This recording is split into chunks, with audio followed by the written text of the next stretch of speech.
আসলে নসিব আল্লাহ পাক যে কাকে ভাগ্যবান করবেন, কোথায় যে আল্লাহর নূর গিয়ে পড়বে, লাইট পড়বে, আল্লাহ ভালো জানেন।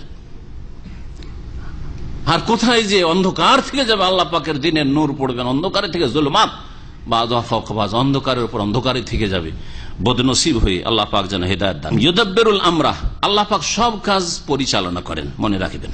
সুতরাং আল্লাহর কাছে চাইতে হবে। ফাত্তাকুল্লাহ, নবী সাল্লাল্লাহু আলাইহি ওয়াসাল্লামের একটি হাদিস রয়েছে, আল্লাহ শুনে রাখো, ফাত্তাকুল্লাহ লান তামুতা নাফসুন হাত্তা তাস্তাকমিলা রিজকা, কোন মানুষ মরবে না। নবী কি বলছেন? কোন মানুষ কখনো মরবে না, হাত্তা যতক্ষণ পর্যন্ত তাস্তাকমিলা রিজকা, তার রিজিক পুরা না হয়েছে। একটা দানাও যদি আমার পেটে যাওয়া থাকে, ওই দানাটা না খাওয়া পর্যন্ত মত আসবে না, কেউ মারতে পারবে না। হাত্তা তাস্তাকমিলা রিজকা, এটা হচ্ছে আকীদা, এটা হচ্ছে তাকদীর, এটা হচ্ছে ঈমান। আলা শুনে রাখো, ফাত্তাকুল্লাহ, সুতরাং আল্লাহকে ভয় করো, হারাম খেও না, হারাম পান করিও না, হারাম উপার্জন করিও না, হারাম জীবন যাপন করিও না। ও আজমেলু ফিত তালাব, আর সুন্দর ভাবে আল্লাহর কাছে চাও, সুন্দর তরিকায় আল্লাহর কাছে চাও। আল্লাহ দেন কিনা দেখে নাও, অবশ্যই দেবেন, কিন্তু সুন্দরভাবে চাইতে হবে। ইউদাব্বিরুল আমর, নিয়ন্ত্রণকারী আল্লাহ রাব্বুল আলামিন। কিন্তু শয়তান, ইবলিস, মানুষ শয়তান, জিন শয়তান ধোঁকা দিয়েছে যে তোকে পীর মুর্শিদে দিল, বাবা দিল, আটরসি দিল, মাইজ ভান্ডারি দিল, খাজা বাবা দিল, জিলানি বাবা দিল, এসব জিন শয়তান মানুষ শয়তানে ধোঁকা দিয়ে দিয়েছে। তার কাছেই চাও। মামিন শাফিন ইল্লা মিন বাদি ইজনি, কোন সুপারিশকারী নেই একমাত্র আল্লাহর অনুমতি ছাড়া, তার অনুমতি ছাড়া কোন সুপারিশকারী নেই। তাহলে সুপারিশের জন্য আল্লাহ পাকের অনুমতি লাগবে সুপারিশকারীর জন্য, যে তুমি সুপারিশ করো, এই অনুমতি একটা শর্ত। দ্বিতীয় শর্ত, কার জন্য সুপারিশ হবে তার উপর আল্লাহ পাকের রেজামন্দি লাগবে। ওয়ালা ইয়াশফাউনা ইল্লা লিমানির তাদা, তার জন্য একমাত্র সুপারিশ করতে পারবে যার জন্য আল্লাহ রাজি হবেন, যে ঠিক আছে চাও। তো যার তার জন্য এসে দরখাস্ত করে দেবে আখেরাতে, আর নিয়ে যাবো একে আমি জান্নাতে, এর উপায় নেই, এর অবকাশ কোরআন হাদিসের নেই। এই দুটো শর্ত মনে রাখবেন। ইজনুল্লাহ লিশাফে, সুপারিশকারীর জন্য আল্লাহর ইজেন অনুমতি লাগবে। ওয়া রিজাল্লাহ লিল মাশফু, আর সুপারিশ যার জন্য করা হবে তার জন্য আল্লাহর সন্তুষ্টি লাগবে, না হলে সুপারিশ হবে না।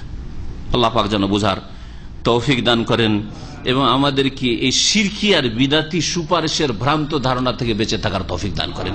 আর এই বিদাতি আর শিরকি সুপারিশের আস্থা করে আমলহীন, কর্মহীনতার জীবন থেকে আল্লাহ পাক আমাদেরকে উদ্ধার করেন।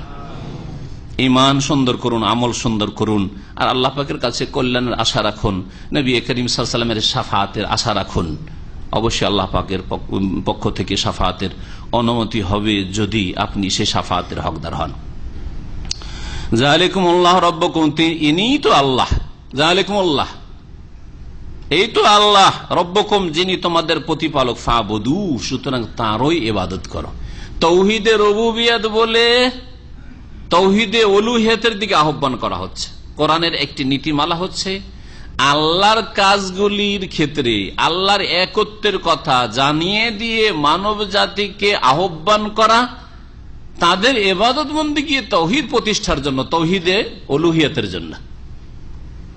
অন্য ভাষায় দিয়ে বলি খুব সহজে বুঝতে পারবেন কথা, কারণ তাওহীদের কথা সূক্ষ্ম কথা। তো যখন আল্লাহ সব কাজগুলি করেন তোমাদের, তাহলে ইবাদত আবার কার করবে?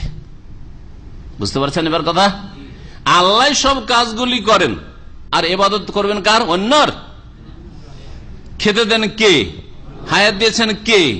আপনাকে মানুষ করে সৃষ্টি করেছেন কে? সুস্থ রেখেছেন কে? আপনাকে বিবি ছেলে মেয়ে দিয়েছেন কে? নিরাপত্তা দান করেছেন কে? হ্যাঁ, তাহলে সবকিছু যখন আল্লাহ করেন, তো ইবাদত আবার দরগার আর দুর্গার? নালায়েক মানুষ এতটুকু বুঝে আসে না। তাওহীদে রুবুবিয়তকে তাওহীদে উলুহিয়তের দলিল হিসাবে, প্রমাণ হিসাবে আল্লাহ পাক কোরআনে কারীমের বহু আয়াতে পেশ করেছেন, যেখানে রুবুবিয়ত পেশ করার উদ্দেশ্য হচ্ছে কাজ যখন আল্লাহ করেন, হ্যাঁ, যিনি দেন, নুন যার খাও তার গুণ গাও, নিমক হারামি করিও না।